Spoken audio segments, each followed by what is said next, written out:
hello everyone তোমালোকক আমাৰ YouTube channel honest লাৰ্ণাৰৰ অন্য এটি ভিডিঅলৈ স্বাগতম জনাইছো আমি ইতিমধ্যে আগৰ ভিডিঅ'বোৰত দশম শ্ৰেণী সাধাৰণ গণিতৰ লেসন 1 উদাহৰণ অনুবলনী সবখিনি আমি আলোচনা কৰিছো যদি চোৱা নাই প্লে লিষ্টত তোমালোকে ভিডিঅ'খিনি চাই লবা আৰু চেনেলখনত যদি নতুন আহিছা এনেকুৱা নতুন ভিডিঅ' পাবলৈ চেনেলখন সাবস্ক্ৰাইব কৰি বেল আইকনটো ক্লিক কৰি দিবা যাতে নটিফিকেশনখিনি পোৱা তোমালোকে এতিয়া আমাৰ প্ৰথম অনুসৰণী 2.1 ৰ নোটছখিনি আমি আলোচনা কৰিম 2.1 ৰ টুকাখিনি চাবা একেবাৰে আৰম্ভৰ পৰা বীজগণিত আৰম্ভ কৰিছো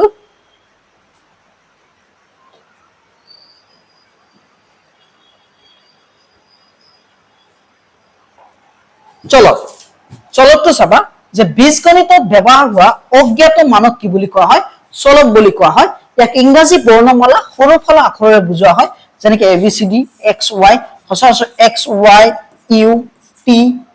এইবিলাক আমি কি কৰো চলক হিচাপে ব্যৱহাৰ কৰো যাৰ নিৰ্দিষ্ট কোনো মান নাই ধ্ৰুবক এটা অপৰিৱৰ্তনীয় নিৰ্দিষ্ট মানক ধ্ৰুবক বুলি কোৱা হয় যেনেকৈ পাইৰ মান কেতিয়াও চেঞ্জ নহয় 22/7 বা ইয়াক ভগ্নাংশত দিয়ে 3.1415 এনেকৈ ওলাই এতিয়া 2 ৰ মানটো কেতিয়াও চেঞ্জ নহব 2 এ থাকিব গতিকে এনেকুৱা মানক যিবোৰ মান কেতিয়াও সলনি নহয় সেইবোৰ মানক কি বুলি কোৱা হয় ধ্ৰুবক বুলি কোৱা হয় তাৰ পিছত চাবা ৰাশি বীজগণিতৰ ক্ষেত্ৰত কি হয় যে ধ্ৰুবক আৰু চলকসমূহ যেনেকৈ x + 2 * x - 3 চোৱা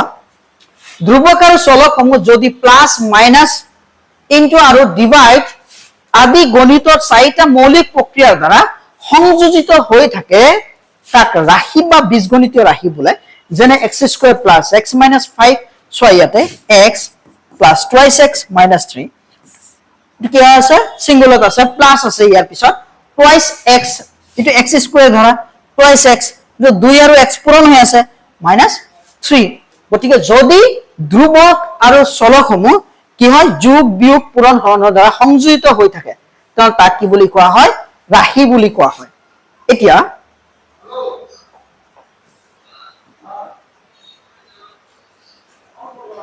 পদ এতিয়া ৰাশি এটা প্ৰতিটো খণ্ডক পদ বুলি কয় এটা এটা ৰাশি হয় x² + x - 5 এতিয়া ইয়াতে চোৱা x² এটা পাৰ্ট x এটা পাৰ্ট -5 এটা পাৰ্ট গতিকে এই প্লাস মাইনাস যে সংযোগ হৈ থাকে নহয় ইয়াৰ প্ৰতিটো খণ্ডক কি বুলি কোৱা হয় পদ বুলি কোৱা হয় যেনেকৈ এইটো কোনো পদ নাই এটা পদ ইয়াতে নাই মানে এটা পদ এতিয়া চোৱা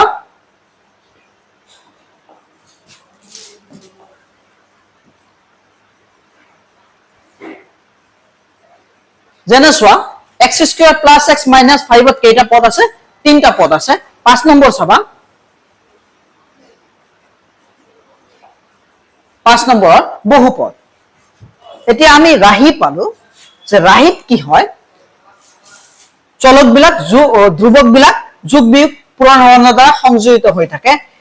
ৰাশি চোৱা বীজগণিতীয় ৰাশি চলকৰ ঘাতসমূহ পূৰ্ণ সংখ্যা হলে বহুপদ বা বহুপদ বুলি কোৱা হয় ঘাতসমূহ পূৰ্ণ সংখ্যা হ'ব লাগিব যদি x/y থাকে বা এনেকুৱা থাকে x - 5 + x 1/2 + y 1/y এনেকুৱা থাকিলে নহব পাৱাৰ বিলাক সদায় পূৰ্ণ সংখ্যা হ'ব লাগিব পূৰ্ণ সংখ্যা তোমালোকে নিশ্চয় জানা 0 1 2 3 4 এনেকৈ গৈয়ে থাকিব পূৰ্ণ সংখ্যা মানে কেনেকুৱা সাপোজ মই 2 লিখিছো এইটো এটা বহুপদ হ'ব কাৰণ ইয়াত চোৱা 2 * 1 লিখিব পাৰি আৰু 1 মানে x⁴0 বা y⁴0 কোনো চলকৰ পাৱাৰ কি আছে 0 আছে ইয়াতে গতিকে ইয়াত কি হ'ব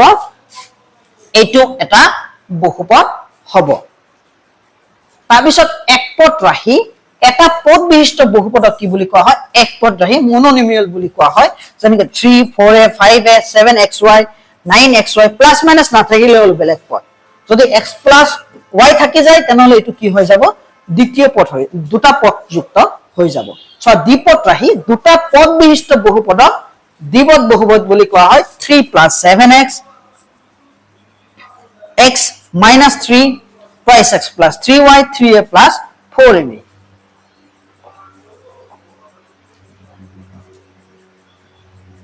ত্ৰিপদ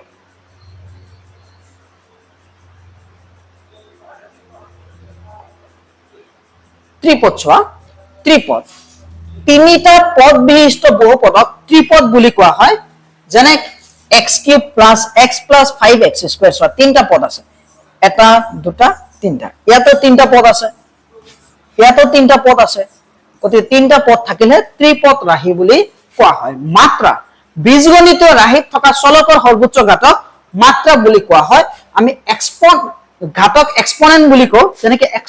আছে plus x plus 5 ইয়াতে সৰ্বোচ্চ ঘাত আছে 2 x² আছে 2 আছে বা এক্সপোনেন্ট বুলি কয় ঘাত বা পাৱাৰ বা এক্সপোনেন্ট 2 যদি হয় তাহলে এটো কি হৈ যাব মাত্ৰা হ'ব 2 ইয়াৰ মাত্ৰা কিমান হৈ যাব 2 যেনেকৈ চাওক ইয়াতে x³ x to the power 4 x ইয়াতে একো নাই মানে 1 আছে ইয়াতে একো নাই মানে কি আছে 0 আছে সবকেইটা পূৰ্ণ সংখ্যা আছে ঘাত গতিকে বহুপদ আৰু ইয়াতে পাৱাৰ হাইয়েস্ট কিমান আছে 4 গতিকে ইয়াৰ মাত্ৰা হ'ব 4 সহগ চোৱা চলকৰ লগত থকা সাংখ্যিক মানক সহগ বুলি কোৱা হয় ইয়াক সাংখ্যিক সহগ বুলিও কোৱা হয় যেনেকৈ x ৰ চোৱা ইয়াত x ৰ সহগ কিমান 2 যেনেকৈ x³ ৰ লগত কি আছে 1 আছে একো নাই মানে গতিকে x³ ৰ সহগ কিমান হ'ব 1 বা এনেকৈ আছে x² - 5x + 2 তাহলে suppose -2 আছে x² ৰ সহগ কিমান হৈ যাব -2 x ৰ সহগ কিমান হৈ যাব -5 আৰু ধ্ৰুবক হ'ব তাতে 2 আৰু ইয়াতে -5 হ'ব ধ্ৰুবক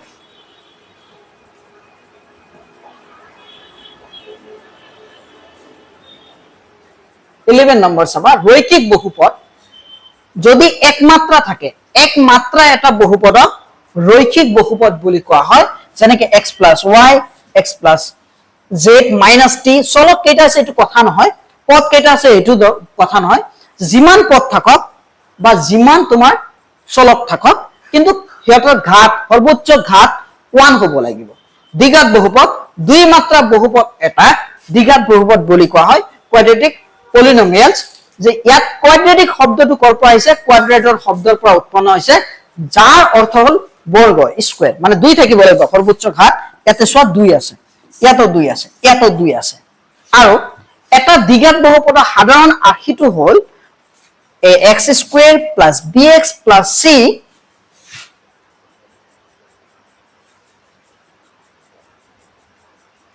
য'ত a b c বোৰ বাস্তৱ সংখ্যা আৰু a not equal 0 এতে a 0 হ'ব নোৱাৰে a 0 হলে তো x² নাপামে আমি পাৱাৰ ঘাত 2 নাপামে গতিকে ঘাত যদি সৰ্বোচ্চ 2 নহয় তেনহলে আমাৰ দ্বিঘাত নহব গতিকে b 0 হলে চলিব c 0 হলে চলিব এনেকুৱা x² + 5 এতে b নাই মানে x থকাটো নাই বা এনেকুৱা হ'ব পাৰে 2x ইয়াতে ধ্ৰুবক নাই কিন্তু আমাৰ ax² টো থাকিব লাগিব আৰু ইয়াতে x² টো হ'ল x² ৰ সহগ হ'ল a x ৰ সহগ হ'ল b আৰু c হ'ল ধ্ৰুবক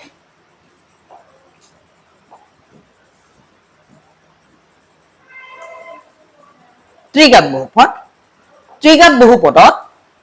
তিনি মাত্ৰা এটা বহুপদক কি বুলি কোৱা হয় ত্ৰিঘাত বহুপদ বুলি কোৱা হয় মাত্ৰা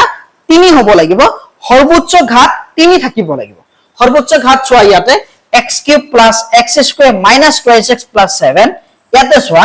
ঘাত সৰ্বোচ্চ ঘাত কেইটা আছে 3টা আছে গতিকে এটো হ'ব ত্ৰিঘাত বিশিষ্ট সৰ্বোচ্চ ঘাত 3 থাকিলে মাত্ৰা 3 গতিকে ত্ৰিঘাত কিউবিক পলিনোমিয়াল এতিয়া ইয়াতো 3টা ইয়াতো 3টা ইয়াতো একে কথা ax³ 0 হ'ব নোৱাৰে এটা ত্ৰিঘাত বহুপদৰ সাধাৰণ আৰ্হি হ'ল x³ + bx + দিব পাৰি cx + d য'ত a b c d বোৰ বাস্তৱ সংখ্যা আৰু a not equal 0 এটো কিউব থকাটো 0 হ'ব নোৱাৰে যদি 0 হৈ যায় তেনে ত্ৰিঘাত নহব গতিকে x³ ৰ সহগ হ'ল a x² ৰ সহগ হ'ল b আৰু c হ'ল x ৰ সহগ d হ'ল ধ্ৰুবক যেনেকৈ চাওক x³ + x - x² - 2x + 5 ইয়াতে x³ ৰ সহগ হ'ল 1 ইয়াৰ হ'ল 1 ইয়াৰ হ'ল -2 আৰু ইয়াৰ ধ্ৰুবক হ'ল 5 এতিয়াও x³ ৰ লগত 0 হ'ব নোৱাৰে এনেকুৱা থাকিলেও চলিব কিন্তু ই ট্ৰিগাৰ্ড বহুপদ হ'ব কিন্তু ই কিনে হ'ব যে যদি x কিউবটো নাইকিয়া হৈ যায় এইটো নহব তো সৰ্বোচ্চ ঘাত 1 আছে গতিকে আপোনাৰ তোমাৰ কি হৈ যাব এইটো এক ঘাত যুক্ত লিনিয়াৰ ইকুৱেশ্যন হৈ যাব এটা ঘাত থাকিলে লিনিয়াৰ পলিনোমিয়ালছ হৈ যায় গতিকে এটা মাত্ৰা 1 হলে তাক ৰৈখিক বহুপদ বুলিও ক'ব বা স্কয়াৰ থাকিলে দ্বিঘাত বহুপদ ক'ব ইকুয়াল থাকিলে সমীকৰণ বুলি ক'ব ইয়াতে ইকুয়াল নাই গতিকে পদ বুলি ক'ব বহুপদ বা ৰাহি বুলিও ক'ব পাৰা তুমি এতিয়া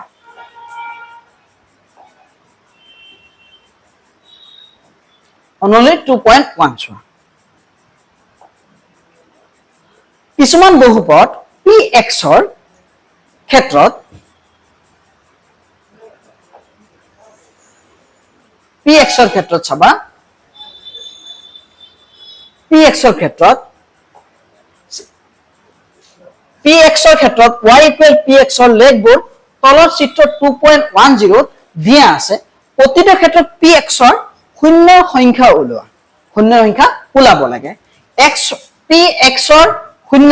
সংখ্যা ওলাব দিছে যদি px ৰ ওলাব দিয়ে গ্ৰাফত আমি জানো x অক্ষ যেটো অনুভূমিকভাৱে থাকে এটো x ডেশ x উপৰফালে y ডেশ উলম্বটো y বুলি বুজোৱা হয় y অক্ষ এতিয়া আমাক যেহেতু y ৰ মান px হৈছে মানে আমাৰ ৰেখাটো x অক্ষত কেইবাৰ কাটিছে এটো সমান আৰু যদি x = py কলে হয় তেনেহলে y অক্ষত কেইবাৰ কাটিছে আমি এটো চালু হয় এতিয়া আমাক px ৰ কথা কৈছে তেনেহলে x অক্ষত কেইবাৰ কাটিছে আমি চাম গোটেইখিনি x অক্ষ এটো অনুভূমিকভাৱে থকা ৰেখাটো x অক্ষ হয় এতিয়া প্ৰথমটো চাবা x অক্ষত আমাৰ এবাৰো কাটা নাই গতিকে ইয়াৰ শূন্য নাই এক নম্বৰটো শূন্য নাই ওপৰতে সলিউশন লিখি আছো এক নম্বৰটো শূন্য নাই দুই নম্বৰ এবাৰ কাটিছে x অক্ষত এটো x অক্ষ হয় x অক্ষত এবাৰ কাটিছে এনেকৈ আহি কিনে এবাৰ কাটিছে গতিকে শূন্য সংখ্যা কেটা হ'ব এটা 3 নম্বৰ চাবা 3 নম্বৰ কেইবাৰ কাটিছে এবাৰ এনেকৈ আহিছে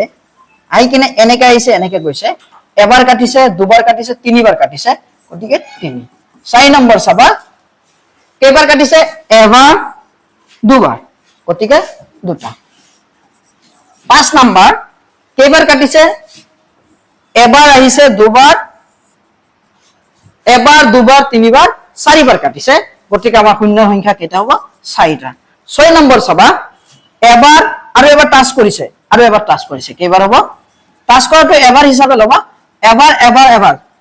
তিনিবাৰ নিশ্চয় বুজি পাইছা গতিকে আমাৰ ভিডিওটো এখিনি আছিল ভিডিওটো হেলৈ চোৱাৰ বাবে ধন্যবাদ আমি পৰৱৰ্তী ভিডিওত 2.2 নোটছ কিনে আলোচনা কৰিম গতিকে ডেসক্ৰিপচনত লিংক দি দিম তোমালোকে চাই লবা ধন্যবাদ